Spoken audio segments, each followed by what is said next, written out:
안녕하세요. 서영주입니다. 오늘은 태어나면서부터 맹인이 된 자를 고치신 예수님의 이야기를 보면서 영안을 뜨고 예수 그리스도를 바라보며 살아가는 참된 믿음의 삶에 대해 묵상해 보도록 하겠습니다. 예수님께서 길을 가시다가 태어날 때부터 맹인된 사람을 보셨는데 제자들은 선생님, 이 사람은 맹인이 된 게 누구의 죄 때문입니까? 그의 부모의 죄 때문입니까? 라고 물었죠. 당시 유대인들은 누가 장애를 갖고 태어나면 그건 당사자의 죄나 또는 부모의 죄 때문이라는 생각들을 흔히 하고 있었죠. 그래서 예수님의 제자들조차도 다들 유대인이었기 때문에 그런 통념에서 벗어나지를 못하고 이런 질문을 했던 겁니다. 그러자 예수님께서는 이 사람이나 그 부모의 죄로 인한 것이 아니다. 그에게서 하나님이 하시는 일을 나타내시고자 그렇게 하셨다고 말씀하셨죠. 예수님께서는 먼저 이처럼 선천성 장애를 자신이나 부모의 죄의 결과라고 인식하는 유대인들의 통념을 깨뜨려 버리신 거죠. 그리고 맹인이 된 건 귀신이 들렸거나 또 다른 의학적 이유들이 있을 수 있겠지만 특히 오늘날 주인공인 이 맹인에 대해서는 유대인들의 인습, 신앙, 종교를 넘어서는 하나님에 대한 말씀을 하셨습니다. 그러니까 이 맹인의 경우에는 하나님께서 하시는 일을 나타내시고자 하시는 구속사적 경륜이 있었기 때문에 그가 그런 장애를 안고 태어났다는 거죠. 그렇다면 그런 그를 눈뜨게 하시는 표적을 보이시는 건 무슨 목적이 있어서일까요? 예수님께서는 그의 맹인됨, 즉 장애를 안고 태어난 연유를 말씀하신 후 때가 아직 낮음에 나를 보내신 이의 일을 우리가 하여야 하리라. 밤이 오리니 그때는 아무도 일할 수 없느니라. 내가 세상에 있는 동안에는 세상의 빛이로다 라고 말씀하셨습니다.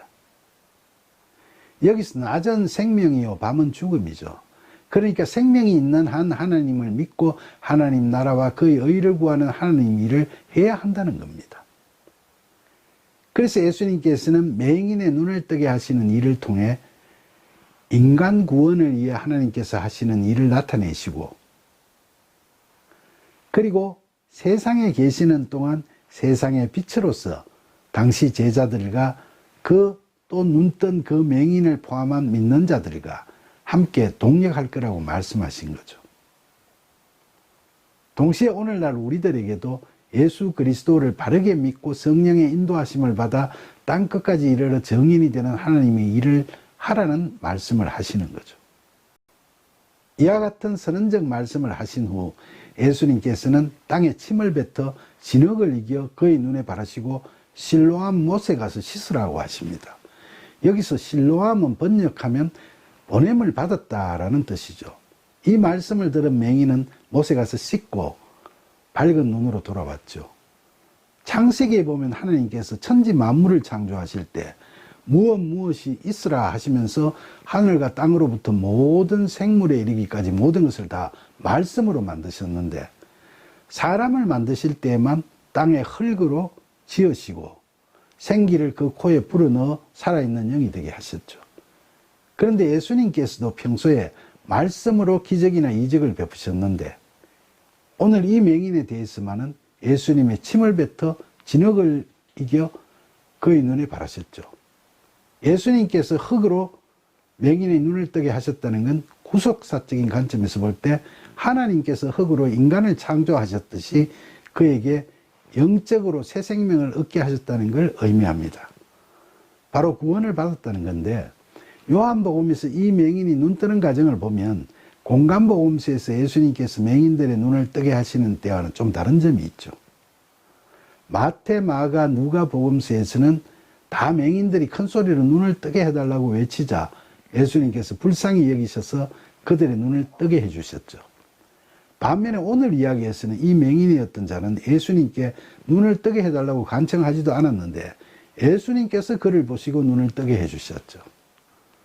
그런데 앞서 제자들이 이 맹인이 부모의 죄로 인해 눈먼 것이냐고 물었을 때 예수님께서는 그게 아니라 하나님께서 하시는 일을 그에게서 나타내시고자 그렇게 하셨다고 말씀하셨죠.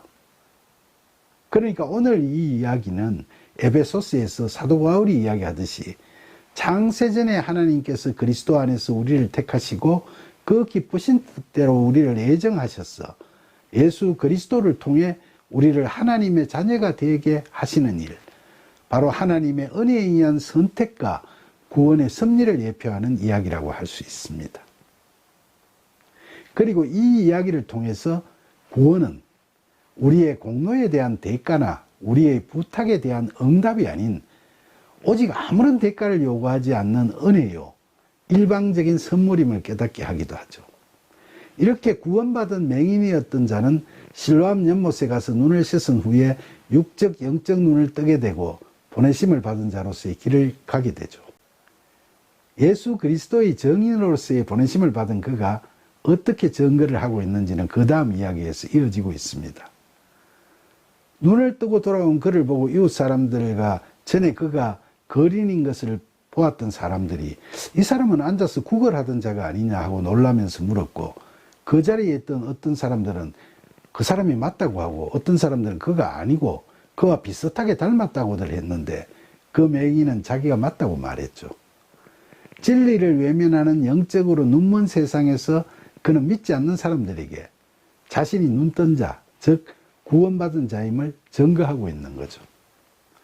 그러자 사람들은 너의 눈이 어떻게 떠졌느냐고 물었고, 그는 예수라는 분이 진흙을 이겨 내 눈에 바르고 나더러 실로암에 가서 씻으라고 하시기에 가서 씻었더니 보게 되었다고 하자 사람들은 그가 어디 있느냐고 물었고, 그 맹인은 모른다고 응답했죠.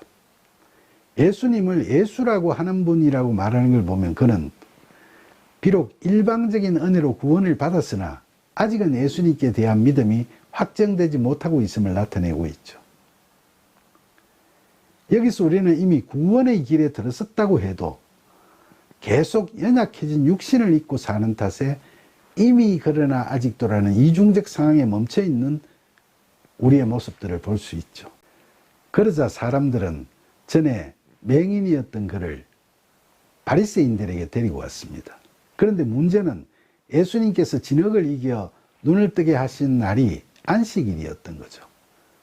그를 본 바리새인들이 그에게 어떻게 보게 되었는지를 묻고, 그가 예수님께서 진흙을 자기 눈에 바르셨고 자기가 못에 가서 씻으니까 눈이 보이게 되었노라고 말했죠. 그러자 바리새인 중에 어떤 사람은 예수가 안식일을 지키지 아니하니 그는 하나님으로부터 온 자가 아니라고 하고, 어떤 사람은 그가 죄인이라면 어떻게 이런 표적을 행했겠느냐고 서로 옥신각신했습니다. 형식적 율법주의에 빠져 아직도 예수님께서 전하시는 구원의 진리를 깨닫지 못하는 바리새인들의 모습과 일부 동요하는 유대인들의 모습을 볼 수 있죠. 그러면서 다시 그들은 맹인이었던 자에게 그 사람이 너 눈을 뜨게 하였으니 너는 그를 어떤 사람이라고 하느냐고 물었고, 그분은 선지자이십니다라고 답했죠. 아직도 온전한 믿음을 갖추지 못한 그는 예수님을 하나님의 아들로는 미처 생각하지 못하고 성경에 나오는 여러 선지자들 중 한 분이신 것 같다고 이야기하고 있는 거죠. 그런 와중에 유대인들은 그가 맹인으로 있다가 눈을 뜨게 된 걸 믿지 못하고 그의 부모를 불러서 이자가 너희가 말한 맹인으로 났다고 하는 너희 아들이냐? 그러면 지금은 어떻게 해서 보느냐고 물었죠. 그의 부모는 이 애가 우리 아들이고 원래 맹인으로 태어났습니다. 그러나 지금 어떻게 해서 보는지 또는 누가 그 눈을 뜨게 했는지는 모릅니다. 그에게 물어보소서. 그가 장성하였으니까 자기 일을 말할 겁니다라고 대답했죠. 그의 부모가 이렇게 말한 것은 이미 유대인들이 누구든지 예수를 그리스도로 시인하는 자는 출교하기로 결의했기 때문에 그들을 무서워해서 그렇게 말한 겁니다. 그래서 바리새인들이 맹인이었던 자를 다시 불러 너는 하나님께 영광을 돌리라. 우리는 예수가 죄인인 줄 알고 있다고 재차 추궁했는데 그는 그분이 죄인인지 내가 알지 못하나 한 가지 아는 것은 내가 맹인으로 있다가 지금은 보게 됐다는 겁니다라고 말했죠. 이제 그는 자신이 받은 은혜에 대해서 간증을 사실대로 하게 된 거죠. 서서히 믿음이 자리 잡기 시작하는 겁니다. 그러자 바리새인들이 그 사람이 너에게 무엇을 하였느냐? 어떻게 너희 눈을 뜨게 하였느냐고 다시 물었는데, 그가 당신들은 내가 이미 말했는데도 왜 듣지 아니하고 어찌하여 다시 듣고자 합니까? 당신들도 그의 제자가 되려고 그럽니까? 라고 반문했죠. 이 말을 듣고 바리새인들은 욕을 하며, 너는 그자의 제자이나 우리는 모세의 제자다. 하나님은 모세에게는 말씀하신 줄 우리가 알지만 그 예수라는 사람은 어디서 왔는지 우리가 알지 못한다라고 말했죠. 그러자 그 맹인이었던 자는, 이상하네요.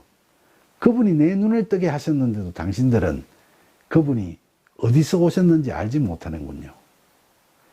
하나님께서는 죄인의 말을 듣지 않으시고 하나님의 뜻대로 행하는 경건한 자의 말을 들으시는 줄 우리가 압니다. 창세 이후로 맹인으로 난 자의 눈을 누가 뜨게 했다는 이야기를 듣지 못했는데, 이분이 하나님께로부터 오시지 않았으면 아무 일도 할 수 없었을 겁니다라고 드디어 신앙 고백적인 이야기를 하게 됩니다. 하나님의 아들이신 예수 그리스도에 대한 믿음이 확정되어 가는 걸 보여주는 거죠. 그러나 그 말을 들은 바리새인들은 너가 온전히 죄 가운데서 나서 우리를 가르치려 하느냐고 힐난하면서 그를 내쫓아버렸죠. 그들은 이제 그리스도인이 되려고 하는 그를 유대사회에서 축출해버렸던 거죠. 그는 일단 세상적으로는 유기된 자, 버려진 자가 되어버린 겁니다. 예수님께서는 바리새인들이 그 맹인이었던 자를 쫓아냈다는 말을 들으시고 그를 다시 만나서 너가 인자를 믿느냐라고 물으셨습니다. 그러자 그는 주여, 인자라는 그가 누구시오니까 내가 믿고자 하나이다라고 응답했고, 예수님께서 너가 그를 보았거니와 지금 너와 말하는 내가 그니라 라고 말씀하셨습니다. 그 말씀을 들은 그는 주여 내가 믿나이다 라고 고백하며 경배했죠. 인자라는 용어는 구약 다니엘서에서 이야기하는 나라와 근세와 영광이 함께하는 분, 바로 신성의 예수님을 의미하는 말로 예수님께서 스스로를 칭하실 때 사용하셨던 호칭입니다. 그러니까 이제 맹인이었던 그는 육적으로 눈을 뜬 것은 물론이고 영적으로도 영안을 뜨고 예수님을 주님이시요 하나님의 아들이시라고 고백하고 경배드리게 된 거죠. 이 고백을 들으신 후 예수님께서는 내가 심판하러 이 세상에 왔으니 보지 못하는 자들을 보게 하고 보는 자들은 맹인이 되게 하려 함이라고 말씀하셨습니다. 이 말씀은 날 때부터 맹인이었던 자를 눈뜨게 하시면서 그에게 구원의 은혜를 베푸셔서 진리이신 예수 그리스도를 바라보게 하시고 하나님의 구원 진리를 외면한 채 외식과 위선으로 형식적 율법에만 매달리고 권력과 재물 그리고 자기 가시에 급급하는 바리새인들을 진리에 대해 눈먼 자로 심판하시겠다는 예수님의 선포의 말씀이죠. 그러자 바리새인 중에서 예수님과 함께 있던 자들이 이 말씀을 듣고서는 우리도 맹인인가요? 라고 비아냥거리듯이 물었고, 예수님께서는 너희가 차라리 맹인이 되었더라면 죄가 없으려니와 본다고 하니 너희 죄가 그대로 있느니라 라고 말씀하셨습니다. 스스로 삶의 이치를 다 본다고 자처하지만 세상적인 것에 집착해서 정작 진리를 보지 못하고 하나님을 형식적으로 믿고 영적으로 교만한 걸 꾸짖으시는 거죠.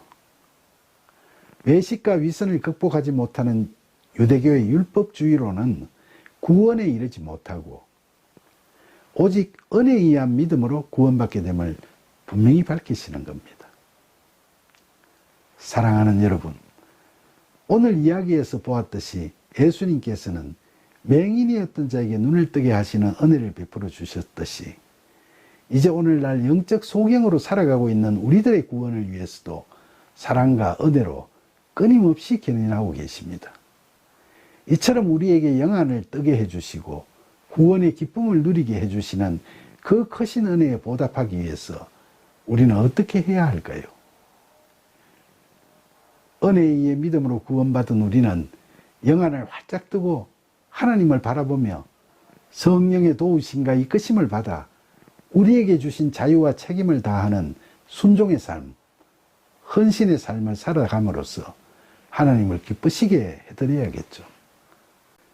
그런 복된 삶을 살기 위해서 우리를 사랑하시는 하나님의 은혜에 감사드리는 마음을 늘 가슴에 품고 영원한 진리이신 예수 그리스도 안에 참된 믿음으로 거하는 저와 여러분이 되기를 간절히 바라면서 우리를 구원하시고자 우리의 영안을 뜨게 하시고 참된 신앙의 길로 인도하시는 예수님의 이름으로 기도드립니다.